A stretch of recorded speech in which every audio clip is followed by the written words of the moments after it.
A 4.9 magnitude earthquake struck near 234 kilometers SE of Vilyuchinsk, Russia today on February 24, 2026 at 21:06 local time, or on February 24, 2026 at 9:43 Coordinated Universal Time. As reported by the USGS on its website, the earthquake was located at a very shallow depth of 10.0 kilometers below the surface, at coordinates latitude 51.3871 and longitude 160.7474. The exact magnitude, epicenter and depth of the quake might be revised within the next few hours or minutes as seismologists review data and refine their calculations, or as other agencies issue their report.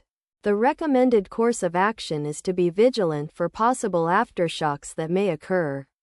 Let us pray that this earthquake will not have a major impact on our brothers and sisters there, and that there will be no more earthquakes. Amen.